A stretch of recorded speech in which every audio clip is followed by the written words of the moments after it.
Good morning, committee. We are on the tail end of a really long week. So we are restarting our Friday morning bill walkthroughs. We're gonna go in order down the list. And I'm excited that we have Representative Lally here for H-166. We tried to schedule this a few times before crossover, and I'm really glad that you're able to come in and join us. Yeah, if you wanna sit in the seat and tell us about your bill. I think we have a few documents posted. Great, yes. Thank you for this opportunity. There you go. So the purpose of my coming is to, Identify. sorry, yes, for the record, yes, I'm Kate Lally. I represent Shelburne, Chittenden 6, and I'm very pleased to be here to testify on behalf of H-166.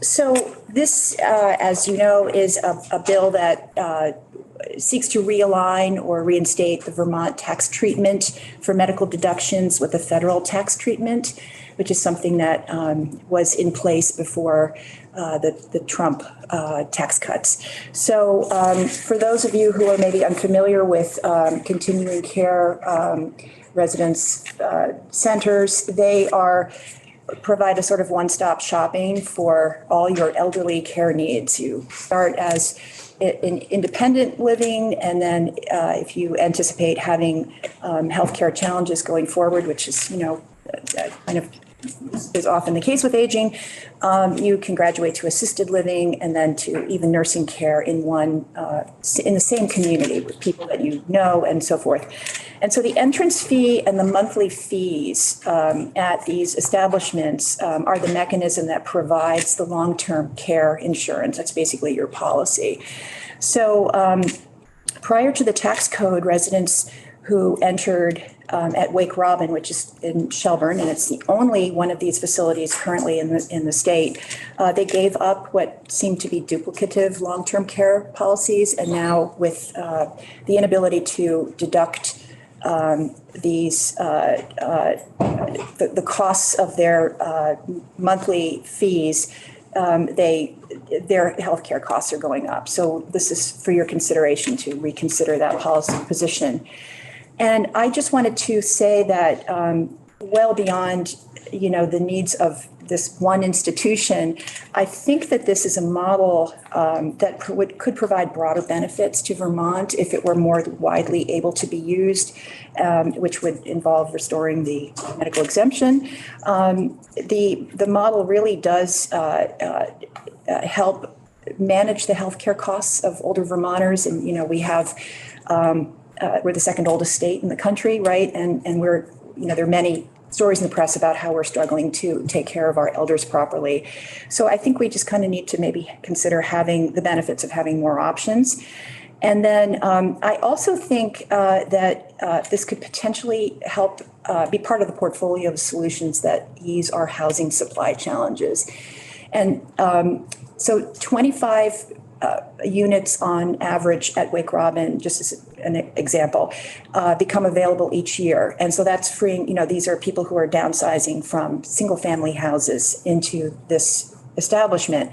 And so, if you sort of can scale that up, that could be, provide some benefits.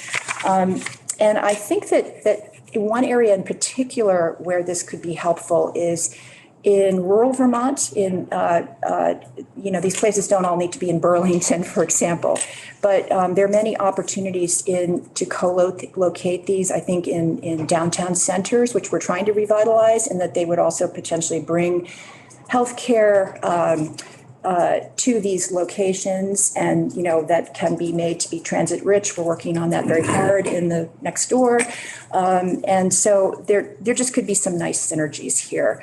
And then lastly, I just wanted to provide the committee's consideration the benefits and employment statistics from Wake Robin, just as a measure of the very good jobs and benefits that these institutions provide in the communities where they are. And we kept everybody fully employed during COVID. We also did not have one case of COVID at Wake Robin. So, they really showed their value during the pandemic. And then lastly, as a former select board member in Shelburne, I can speak to the many benefits that these communities provide their host communities. Some very significant tax revenue, and then at the same time, a very minimal footprint on our infrastructure, while they also are very supportive of our institutions, tons of volunteering. They run our elections, a lot of really beneficial stuff. And they're generous. And so I would draw your attention to the employee sort of stats page, some of the supplemental benefits that this community provides. And I would say that this is not unique to Wake Robin. I'm aware of other communities and other places that sort of do the same thing. There's a kind of ethos. And some of it is to do with the fact that people work there for decades. They really get to know the folks who work in these places, and they become very attached to them and support them. So that's my pitch. Yeah. You said something about housing infrastructure, I think, and I kind of went, in one ear out the other along with your long list. Can you tell us more about that? About the how these might work with housing, in downtowns and things? Or restate it however works for you, but so I understand what you're trying to tell us. Yes, well, so very often these are places that people come to live, and there are kind of almost like a campus community, or it's on one site. Understood. And so there seemed like there could be, now Wake Robin is sort of located outside of the village on a hilltop, but that's just, one example of one of these places. Sure. But it seemed to me that there could be many opportunities to consider having these places very deliberately enabled to be in our villages and towns. Probably a town would be more appropriate, where you have a little more existing infrastructure, but they could be kind of used as a sort of catalyst to incentivize some of the revitalization that we're hoping for, including new neighborhoods in walkable, transit-rich centers. Okay, thank you. Understood. Yeah. Can you tell us again about the finances, and what is it that you want us to get rid of and add to the statute? Well, what my pitch is for you guys to consider restoring the way it used to be, which is aligning the federal tax exemption with the Vermont tax exemption. So it used to be that be able to, your entrance fee and your monthly fees, which are essentially provide a long-term care policy, were considered eligible as deductible medical expenses. And that is no longer the case. Is it still the case on the federal side, It is, but not on the Vermont side? not on the Vermont side. Okay. And, sorry, no, go ahead. I find, thank you. So there's a misalignment right now. And I just, we're just hoping that you will look into that and consider that it might be, beneficial. And are housing expenses included in that? Yes, Amount. the whole thing. It's, And around how much does it cost to stay at Wake Robin? I believe that the average entrance for coming into the facility can be around, I think there's a variety of things that you can choose, but a lot of people are in the sort of $250,000 range. So it's, it's very consistent with selling your house, then buying into an apartment, assuming you start off at independent living, and then you have a little bit of leftover for your nest egg that supplements, with your Social Security and whatever retirement pensions, things you might have, that would then add on to that. Because as you graduate into more care needs, you have to pay more for that, obviously. How much more do you then pay? Well, it's I can speak to directly to what I was paying for my mother until recently in Maryland. And so I guess I'm curious about Wake Robin at Wake Robin, yeah. If you want to send it to us later, that's okay. Okay, yeah. Yeah, again, just so I really want to understand a little bit more about the specifics here. So if I were to retire and go to Wake Robin, I would pay an upfront entrance fee.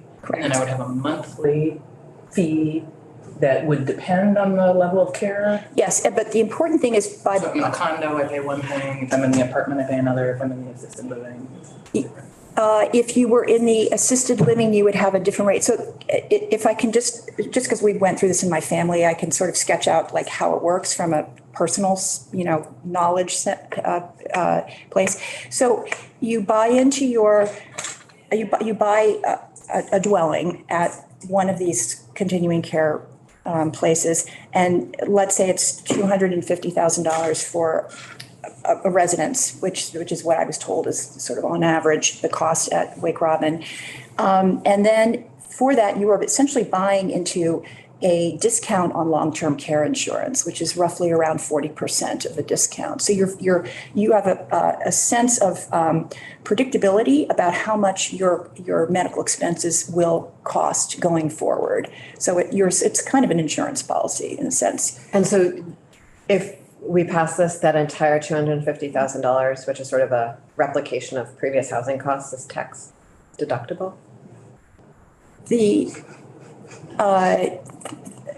I'm going to have to get back to you on that. That's a nuance Can she phone a friend? Yes, Representative Brumstead, if you could identify yourself for the record. Yes, hi, this is Jessica Brumstead from Shelburne and St. George. So we've been working with this legislation for a while, trying to talk with folks. So you pay your fee for your home just like you would if you lived in a community, right? You end up in a cottage or an apartment, so that $250,000 is not what we're talking about. Once you're there, you pay two fees, a condo fee and a medical fee. And the medical fee is really like your long-term care insurance, right? You're paying that so that if you get sick or if you go to the hospital and have a hip replacement, then you can recover in the rehab unit they have. Or if you need assisted living, you can go there, right? And so it's the medical piece, that medical fee, that is deductible everywhere else, that there are continuous care communities around the country, but not in Vermont. Because when we decoupled from the federal government about 6 years ago, About that, yeah. it was around the time of the Trump tax breaks, I think inadvertently, this got left out. I don't think, I do not think it was. Originally, it wasn't planned, but then we fixed it for everyone that lives in the community. But we didn't fix it for continuous care communities. We fixed it for the people with high medical expenses that we all know, like maybe they have MS, things like that. We are coming up against Representative Lipsky's time to introduce his bill. And so Representative Demrow, did you have a question? I just wanted to know if Wake Robin is it unique in Vermont? Are there any other facilities? It's the only one like this at the moment in Vermont, and they're without this kind of a change, it's unlikely there would be ever any more built because it doesn't offer advantages that anymore to people to live in this sort of a setting. How long has Wake Robin been around for? Oh gosh, 30, 40 years, something like that. Yeah. And I don't think it was that long, but it's been a long time, maybe 25. 25, years. yeah. My kids were born, so 25, 20. So, but in 25 years, there has not been another sort of community like that built around Vermont. No, but that was, we weren't quite as old as we are now. So. Is it fair to say that the folks at Wake Robin are probably higher income folks than you might find in other parts of the state? Would that be fair to say? Not exactly. There are some higher income people there, but the majority of people are actually, quite ordinary. There are a lot of retired civil servants, former teachers, not people with, tremendous means. They're basically, people who really planned and were very thoughtful and didn't want to burden their children with, unexpected catastrophic medical costs in their very old age. Thank you.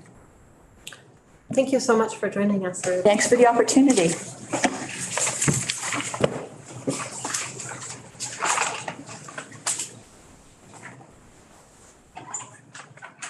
Representative Lipsky, I'm sorry, we are running a moment late. If you'd like to join us. Fortunately, the next two bills are yours, so you can divide your time however you see fit between now and First of all, 9:30. no apologies are necessary. These are two short, brief bills. First of all, for the record, I'll introduce myself. My name is Jed Lipsky. I'm the rep from Lamoille 1 District. Thank you. And I'm here on my own. I'm not part of my role on the Ag, Food Resiliency and Forestry. Just want to make that clear. So the first bill, which we're going to call an act relating to the homestead value exclusion. You all are more sophisticated than me. You've been in this building before, but I made very few promises when I ran other than to be as thoughtful and in advocating for my community and the state as possible. But one issue that I heard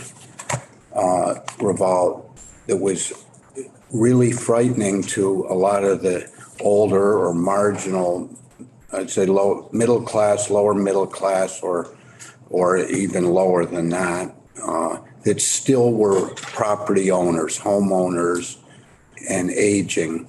And some of us had gotten into what you call fixed income. You might have Social Security, and that's about it, or your side jobs.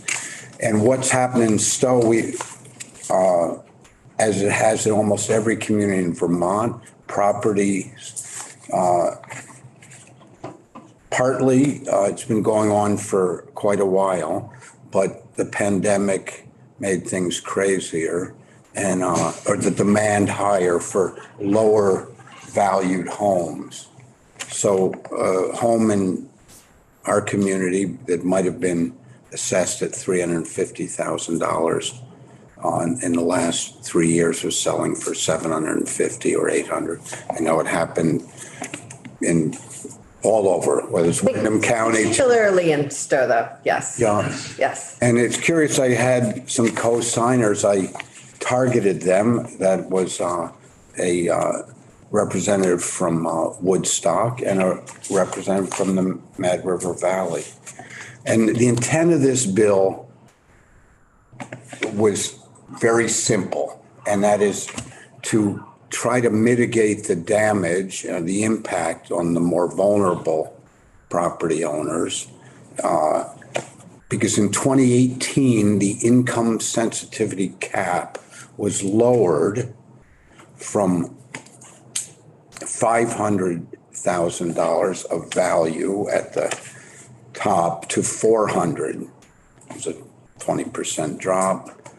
And this bill proposes to raise that beginning July 1st or as of April 1st to 550, which is not a giant step. It's a small step in the right direction to protect the most vulnerable. There's one other part to this bill, and that is there are three basic categories of people that are eligible for income sensitivity. 90,000 to maybe 138,000. Then those that earn more than 47,000 but less, not more than 90,000. For those higher groups, there was a floor rate. I believe it was. It was 225,000, and this bill raises that to 350,000. So what happens if your house raises to 700,000 and you're in that one of those upper categories, any amount above 225,000, you're paying full freight. And if you're in the more humble income bracket, like 47 or to 90, it's not humble, but it's more humble. Everything above 400, so you'd be paying full freight. And so a lot of these communities have a CLA that's out of whack. And if it was really done accurately, it would be even worse. So in these looming reappraisals, which isn't a can that can be kicked down the road forever, but there are practical challenges for hiring qualified appraisal firms. So this was a simple attempt to say, look, I'm going to try to do something for everyone in the state. Does it affect Woodstock or Stowe more than other parts? Probably, but it affects every town. So that's the guts of this. It's simple. It went over to, joint fiscal. Well, I thought a simple idea was a good approach. I staggered out of there with more questions that I had, but a promise made is a debt unpaid. And I promised that I would look at this. I went to rural caucus and brought it up in my first meeting, and I thought it was curious, but but not inappropriate. Anyway, so that's what that's about. If it's over your pay grade, it's definitely over my pay grade. Representative Beck and I had the delightful opportunity to spend a whole lot of time this fall looking at all of these different thresholds. And I had honestly gone into that situation thinking that we should change some of the thresholds because they hadn't been changed in a long time. And a lot of things have changed since those thresholds were set. And I was also set back in my seat with Graham Campbell, who works for Joint Fiscal, described them as a balloon and a sledgehammer. And I was really struck by how the really pretty profound unintended consequences that occur when we change these thresholds. And it sounds like perhaps JFO shared some of that with you. They did. I staggered out of there like, no. But it is absolutely an issue that we do need to take on and continue working on. So I appreciate you bringing it to us. We only have 5 minutes left, so I want to make sure you have time for your other. Well, the other one really has to do with the Vermont Housing and Conservation Board funding. We're all familiar with it. I've spent many years on the Stowe Land Trust and other conservation initiatives. And I'm a big advocate of the work they do. And the other, to me, the most critical challenge in our state is housing. And I have watched them partner with many communities in support of more affordable or workforce housing initiatives. These two bills of mine were me saying, this is what Jed cares about, what our community cares about. And historically, Vermont Housing Conservation Board has gotten a smaller cut of the pot than they were statutorily due.